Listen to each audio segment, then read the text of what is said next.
प्यारे अभ्यर्थियों, आप सबके लिए आज मोस्ट इंपोर्टेंट क्वेश्चन और टॉपिक लेकर आए हैं साइंस का। ठीक है, साइंस में लेकर आए हैं विटामिन एंड पोषण यानी न्यूट्रिशन के बारे में विस्तार से अध्ययन करेंगे। पूरे वीडियो में स्टार्टिंग से लेकर अंत तक बने रहिएगा।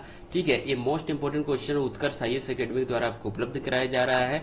तो चलिए आज के इंपोर्टेंट टॉपिक देखते हैं। ये बहुत ज्यादा एग्जाम में काम आने वाला है, चाहे PSC हो या फिर आपका SSC से रिलेटेड कोई भी एग्जाम हो, रेलवे हो या फिर व्यापम का कोई भी सब एग्जाम हो, हॉस्टल वार्डन, पटवारी हो, ADO हो या फिर और भी कई प्रकार के इसमें निकलते हैं, चाहे पुलिस है या फिर यहाँ पे आपको ग्रामीण विकास अधिकारी, सभी में आपको जरूरत पड़ने वाली है। क्वेश्चन का बहुत ज्यादा इंपॉर्टेंट क्वेश्चन अपन सबमिट किया गया है। तो चलो स्टार्टिंग करते हैं। फर्स्ट, विटामिन का आविष्कार फंक ने 1911 ईस्वी में किया था। फंक कौन है? एक वैज्ञानिक है जिसने 1911 में विटामिन का आविष्कार किया था, यानी विटामिन के बारे में पता लगाया था। ओके, अब विटामिन के टाइप्स देखते हैं, विटामिन के प्रकार। विटामिन दो प्रकार के होते हैं, वो कौन कौन से? घुलनशील के आधार पर। पहला जल में घुलनशील विटामिन, तो जल में घुलनशील विटामिन है विटामिन C और विटामिन B समूह। ठीक है, B समूह मतलब B के कई प्रकार के समूह है, विटामिन B1, B2 और B12, B6 आपने सुने होगा, विटामिन B के उसका वर्जन सुने होंगे, तो वही है B समूह। ओके, अब वसा में घुलनशील विटामिन कौन कौन से? तो vitamin A, vitamin D, vitamin E और विटामिन K। ये जल में वसा में घुलनशील है, और जल में घुलनशील दो विटामिन, विटामिन C और B। ओके, और B के जितने भी समूह होगा वो। अब विटामिन A के बारे में विस्तार से अध्ययन करते हैं। पहला तो विटामिन A का रासायनिक नाम होता है, केमिकल नाम रेटिनॉल। ठीक है, रेटिनॉल इसका केमिकल नाम है, रासायनिक नाम। और विटामिन A के कमी से होने वाला रोग है रतौंधी। रतौंधी कहाँ पे होता है? आंखों में होने वाला रोग है। जीरोप्थेल्मिया, त्वचा की कोशिकाओं में परिवर्तन। ओके, इससे कमी से होने वाला रतौंधी आंखों में होता है, जिससे इंसान को प्रॉब्लम होता है, दिखाई देने में दिक्कत होता है। ठीक है, इसका स्रोत के बारे में देखते हैं। विटामिन A कहाँ से हमें प्राप्त होता है? तो गाजर से प्राप्त होता है, हरी सब्जियां से प्राप्त होता है, दूध से प्राप्त होता है, यकृत से प्राप्त होता है, मछली का तेल से हमें विटामिन A प्राप्त होता है। एप्पल से भी विटामिन A हमें प्राप्त होता है, एप्पल यानी सेब से हमें विटामिन A प्राप्त होता है। और रतौंधी जो मोस्ट इम्पोर्टेंट डिसीज में से एक है, जो आंखों में अधिकतर होता रहता है। ठीक है, बहुत सारे लोग उससे मरीज रहते हैं, पेशेंट जो हॉस्पिटल में रहते हैं, आंखों से रिलेटेड जो रोग है। ठीक है, विटामिन A की कमी से होता है। चलिए आगे बढ़ते हैं। अब विटामिन B1। ठीक है, विटामिन B1 इसका रासायनिक नाम है थायमिन। मोस्ट इंपोर्टेंट क्वेश्चन है A और B। तो विटामिन B का रसायन B1 का नाम थायमिन है, और इससे कमी से होने वाला रोग है बेरी बेरी और वृद्धि रुकना। चलिए अब मैं बता रहा हूँ, जब भी कोई ह्यूमन बॉडी है उसमें ग्रोथ रुक जाता है विटामिन B1 के कमी के कारण। ठीक है, विटामिन B अगर 1 नहीं मिला तो उसका जो वृद्धि है रुक जाता है। तो ओके, और इसका स्रोत के बारे में बात करें तो अनाज से, फलिया, सोयाबीन, दूध, तिल, दाल, अंडा और सब्जियों से विटामिन B1 हमें प्राप्त होता है हमारे बॉडी को। जैसे हम लोग भोजन ग्रहण करते हैं जिसमें हमारे फूड में रहता है, राइस रहता है, फलिया रहता है, सोयाबीन, मिल्क, पल्स, एग और कई प्रकार के ग्रीन वेजिटेबल रहते हैं, तो उससे हमारे क्या है, हमारे बॉडी को काफी मात्रा में B1 मिलता है, जिससे हमारे जो वृद्धि है नहीं रुकता। तो अगर इससे कमी होता है तो वृद्धि रुकता है, बेरी रोग होता है। अगर कमी नहीं होता तो ये सब डिसीज हमारे बॉडी में नहीं आता। चलिए आगे बढ़ते हैं। Vitamin B2। ठीक है, विटामिन B2 का रासायनिक नाम है राइबोफ्लेविन। ये भी बहुत ज्यादा इंपॉर्टेंट क्वेश्चन है, मतलब ये समझिए कि आपको बहुत इंपॉर्टेंट क्वेश्चन यहाँ पे पढ़ाया जा रहा है। ठीक है, ये सभी रासायनिक नाम बहुत ज्यादा इंपॉर्टेंट है, आप किसी भी का भी एग्जाम दे, ये बहुत ज्यादा इंपॉर्टेंट टॉपिक है। ठीक है, तो रासायनिक नाम राइबोफ्लेविन है। इससे कमी से होने वाला रोग है त्वचा का फटना, आंखों का लाल होना, जीवा का फटना। अब मैं आपको बता रहा हूँ, जब आपका ठंड के मौसम में जब आपका त्वचा फट जाते हैं, एड़िया फट जाता है, तो आपको काफी दिक्कत होता है, ओठ भी फटने लगता है। तो क्या है, स्किन का फटना, कई लोगों का ये हाथों का भी त्वचा फट जाते हैं, तो उससे काफी सारे जलन होता है, दिक्कत होता है। ठीक है, तो विटामिन B2 की कमी से होता है आंखों का लाल होना, आंख जैसे कि सफेद भाग दिख रहा है आपका आंखों में, ठीक है, वो क्या होता है, लाल हो जाता है, वो भी विटामिन B2 की कमी से होता है। जीवा का फटना, जीभ फट जाता है तो हम खाना नहीं खा सकते, और तीखा चीज तो हम बिल्कुल नहीं ले सकते, तो विटामिन B2 की कमी के कारण होता है। ठीक है, ओके। और इसका स्रोत के बारे में बात करें तो B2 हमें कौन कौन सी चीजों से मिलता है, तो खमीर से मिलता है, कलेजी से मिलता है, मांस से मिलता है, हरी सब्जियां से मिलता है, यानी ठीक है, इन सभी चीजों से हमें विटामिन B2 प्राप्त होता है। अब देखते हैं विटामिन B3। विटामिन B3 का रासायनिक नाम है निकोटिनेमाइड या नियासिन कहते हैं इसको, B3 को, ठीक है, दो नामों से जानते हैं, निकोटिनेमाइड और नियासिन। इसके कमी से होने वाला रोग के बारे में बात करें तो विटामिन B3 के कमी से होने वाला रोग है पेलाग्रा, त्वचा दाद या 4D सिंड्रोम कहते हैं इसको। त्वचा के दाद सभी जानते हो। त्वचा के दाद में क्या होता है, इंसान की त्वचा में चाहे जांग हो, ठीक है, या फिर हाथ हो, दाद हो जाता है, वो बहुत ज्यादा, अधिकतर पैरों के जांग में होता है, ठीक है, दाद तो बहुत ज्यादा खुजली करता है और जलन भी होता है, ठीक है, दाद। अब इसका स्रोत के बारे में बात करें B3 के, तो उसमें खमीर, कलेजी, मांस, हरी सब्जी, दूध से B3 हमें प्राप्त होता है, जैसे B2 प्राप्त हो रहा था, ठीक है, ओके। आगे बढ़ते हैं विटामिन B5, ठीक है, ये जितना भी विटामिन बता रहा हूँ B से रिलेटेड उसका वर्जन है, ठीक है, B समूह वाले, जैसे मैं बोला था जल में घुलनशील, वही है। अब रासायनिक नाम की बात करें विटामिन B5 का, तो इसका रासायनिक नाम पेंटोथेनिक अम्ल है, ठीक है, इसको पेंटोथेनिक अम्ल भी बोला जाता है, इसका केमिकल नाम है। आप अगर जब केमिस्ट्री की अगर स्टूडेंट होंगे साइंस के, तो आप सभी को पता होगा कि इसका हर प्रकार के विटामिन का रासायनिक नाम, केमिकल नाम होता है, चाहे अब प्लांट हो तो प्लांट का बोटनिकल नेम रहता है, उसी प्रकार से इसका रासायनिक नाम रहता है, ओके, रासायनिक नाम दिया जाता है साइंटिस्ट द्वारा। इस कमी से होने वाला रोग के बारे में बात करते हैं, तो B5 की कमी से होने वाला रोग है बाल सफेद होना, मंद बुद्धि होना और चर्म रोग होना। बाल सफेद, आप लोग अधिकतर देखोगे आजकल के छोटे छोटे बच्चों को भी बाल सफेद होने लगता है, तो B5 की कमी से होता है। मंद बुद्धि बालक, आजकल बुद्धि में कमी होता है, वो सोच समझ डिसीजन नहीं ले पाता, B5 की कमी के कारण। चर्म रोग, स्किन में जो इन्फेक्शन होते हैं उसको कहते हैं चर्म रोग, अब वो होता है आपके B5 के कमी के कारण। अब स्रोत के बारे में बात करें तो इसका स्रोत B5 हमें मांस से मिलता है, मीट, मिल्क से मिलता है, मूंगफली से मिलता है, शुगर के यानी गन्ना से मिलता है, टोमेटो यानी टमाटर से हमें B5 अच्छी खासी मात्रा में बॉडी को रिसीव हो जाता है, ओके। आगे बढ़ते हैं vitamin B6, okay. Vitamin B6 का रासायनिक नाम है पायरिडॉक्सिन, ठीक है, पायरिडॉक्सिन इसका रासायनिक केमिकल नाम है। और इसकी कमी से होने वाला रोग की बात करें तो एनीमिया है, त्वचा रोग, रक्त क्षीणता, पेशिया ऐठन। अब देखिए, एनीमिया जब खून की कमी कारण एनीमिया होता है, जिससे इंसान अपने पैरों पर खड़े नहीं हो पाता और वो वहीं पर गिर जाता है, ठीक है, इतना ज्यादा कमजोरी। अब आप समझिए विटामिन B6 के कारण एनीमिया होता है, तो इससे क्या है, इंसान की बॉडी में ताकत नहीं आ पाता, ठीक है, वो अपने आप को स्टेब्लिश नहीं कर पाता, ठीक है, अपने बॉडी को अपने ही पावर से, अपने एनर्जी से अपने आप को स्टेब्लिश नहीं कर पाता विटामिन B6 के कारण।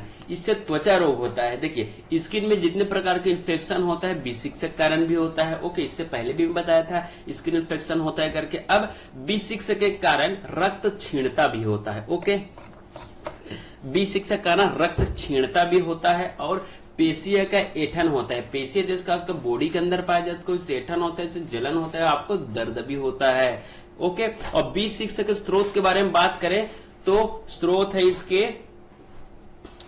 यकृत है, दूध, मूंगफली, गन्ना, टमाटर। इससे भी क्या होता है, विटामिन B6 हमें हमारे बॉडी को अच्छी खासी मात्रा में प्राप्त हो जाता है, ठीक है। तो इससे क्या है, हमारे बॉडी में जो B6 की कमी है वो पूरा हो जाता है। अगर इस कमी पूरा हो जाता है, अगर ये इसके स्रोत वाले चीज को लेते हैं, मूंगफली है, दूध है, गन्ना है, यकृत है, लेते हैं, तो अगर इस चीज की कमी हमारे बॉडी में होता है तो B6 की कमी, तो उससे होने वाला रोग एनीमिया, पेशी ऐठन और रक्त क्षीणता होता है, ओके। आगे बढ़ते हैं इसी में vitamin B9, okay. Vitamin B9 का रासायनिक नाम फॉलिक अम्ल है, ठीक है। फॉलिक अम्ल, इससे पहले आपने कहीं ना कहीं तो सुना होगा या पढ़ा होगा केमिस्ट्री में, that is very important, okay. रासायनिक नाम फॉलिक अम्ल। कमी से होने वाला रोग है एनीमिया और पेचिस रोग, ओके। कमी से होने वाला रोग एनीमिया, एनीमिया के बारे में अभी जस्ट डिस्क्लोज किए हैं, अभी इसके बारे में डिटेल से जाने हैं एनीमिया के बारे में, और है पेचिश रोग है। अब B9 किस किस से हमें बॉडी को मिलता है, तो इसका स्रोत है दाल है, यकृत, सब्जियां, अंडा और सेम। ओके, सेम आप जानते हो, सब्जी में खाते हो सभी सेम।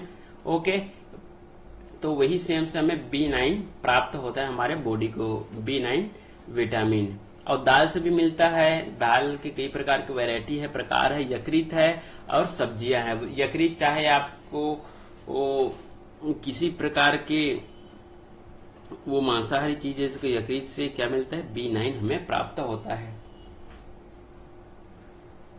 ओके,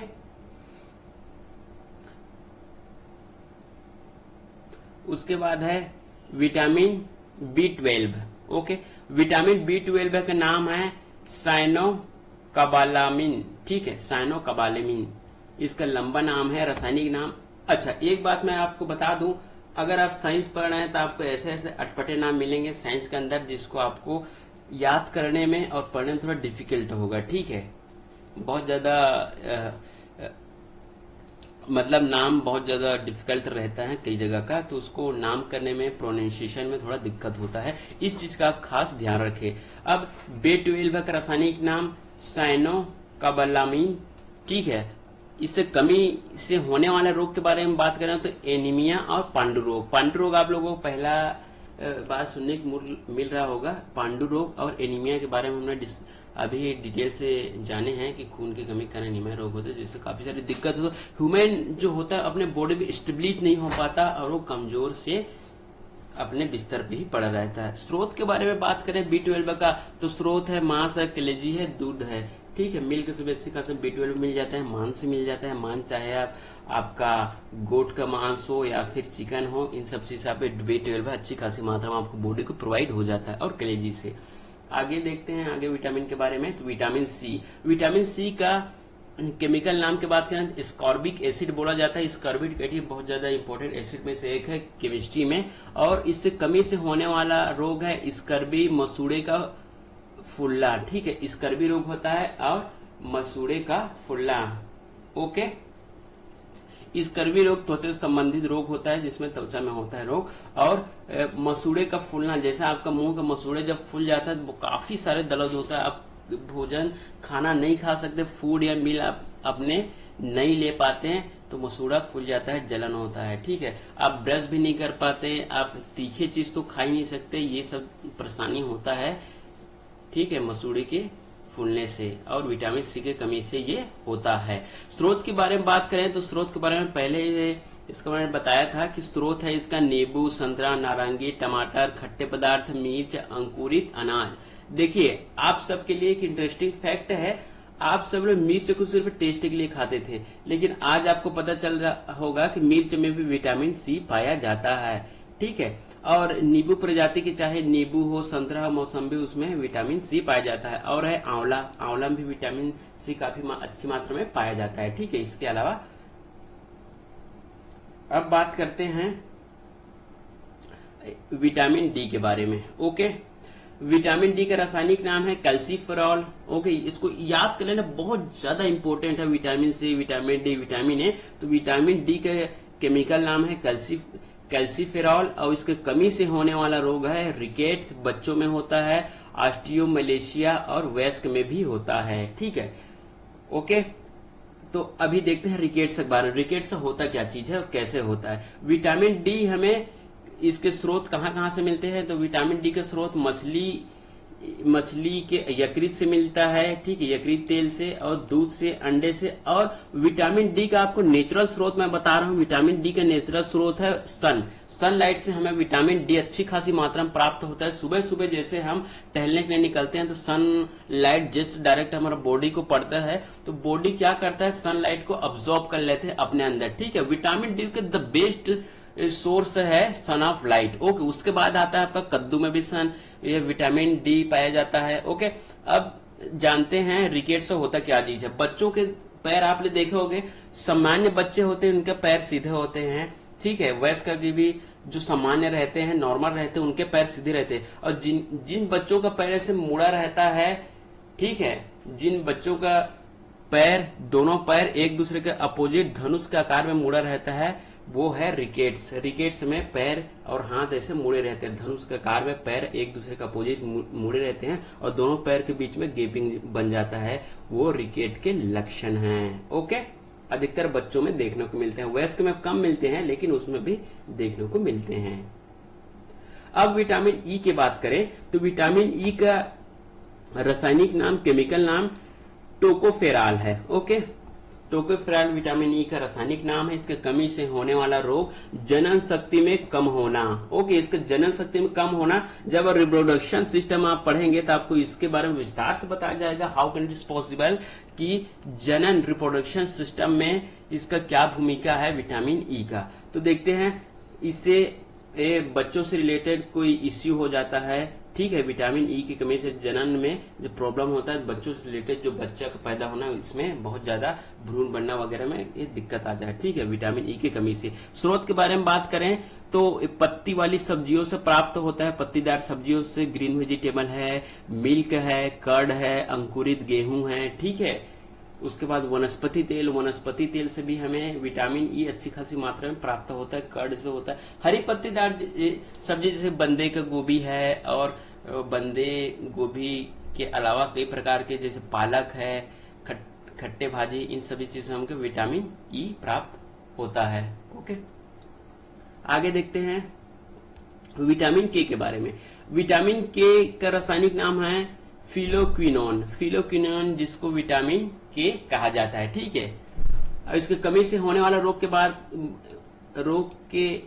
बारे में बात करें तो रक्त का थक्का ना बनना। अब मैं इसके बारे में विस्तार से आपको बताता हूँ। जब किसी इंसान को चोट लग जाता है तो ब्लड बहने लगता है, और ब्लड बहना तब रुकता है जब हमारे बॉडी में विटामिन के पाया जाता है। अगर विटामिन के नहीं पाया जाता तो ब्लड का, रक्त का थक्का नहीं बनेगा और आपका खून बहना नहीं रुकेगा। खून अधिक स्त्राव के होने के कारण आपकी बॉडी में खून की कमी हो जाएगा, आप बेहोश होके वहां पे गिर पड़ेंगे, ठीक है। तो विटामिन के जो है बहुत ज्यादा इंपॉर्टेंट रोल प्ले करता है हमारे ये रक्त का प्लेटलेट्स या रक्त का थक्का बनने में, ठीक है। विटामिन के कारण ही रक्त में क्या बनता है, थक्का बनता है। अब इसको समझते हैं फाइब्रोनोजीन से। फाइब्रोनोजीन एक ऐसा जाल होता है जिसमें ब्लड सेल्स होते हैं, फाइब्रोनोजीन में फंसता जाता है, फंसने के बाद सूख जाता है। एयर के कांटेक्ट में आने के, ऑक्सीजन O2 के कांटेक्ट में आने के कारण फाइब्रोनोजीन में जो ब्लड का सेल्स फंसता है वो सूख जाता है। सूखने के बाद हमारा ब्लड जो बहना रहता है वो बंद हो जाता है, ब्लड बहना बंद हो जाता है, तो हमारा जो घाव है, चोट है, धीरे धीरे वो ठीक होने लगता है। और ये कमाल दिखाता है विटामिन के, ठीक है। तो विटामिन के बहुत अच्छा रोल प्ले करता है हमारे बॉडी में। ओके, स्रोत की बात करें तो इसका स्रोत है टमाटर है, हरी सब्जी है, आंतों में भी उत्पन्न होते हैं। जो बॉडी का आंत में है उसमें भी विटामिन के उत्पन्न होता है। उसके अलावा बाहरी स्रोत की बात करें तो टमाटर में, हरी सब्जियों में, हरी पत्तीदार सब्जियों में विटामिन के प्राप्त होता है। ओके, तो आज जो हमने सेशन लाए थे साइंस का विटामिन के बारे में, ठीक है। इसी प्रकार से और भी महत्वपूर्ण क्वेश्चनों का संग्रह रिलेटेड साइंस का और भी वीडियो आएगा, और आप हमारे एकेडमी से जुड़ सकते हैं, उत्कर्ष आईएएस एकेडमी से। काफी अच्छे से क्वेश्चन यहाँ पे आपको मिलेंगे, और आपके जो स्टडी है और तैयारी को और भी ज्यादा इंप्रूव करने के लिए, बेहतर बनाने के लिए आप जुड़ सकते हैं। चाहे आप किसी भी एग्जाम का तैयारी करो, यूपीएससी हो, पीएससी हो, सीजीवैपम हो, एसएससी हो, रेलवे हो, ठीक है, सीजीएल हो, सीएचएस हो, एमटीएस हो, सीपीओ हो या फिर जीडी हो, आप हमारे चैनल, हमारे एकेडमी से जुड़ सकते हैं।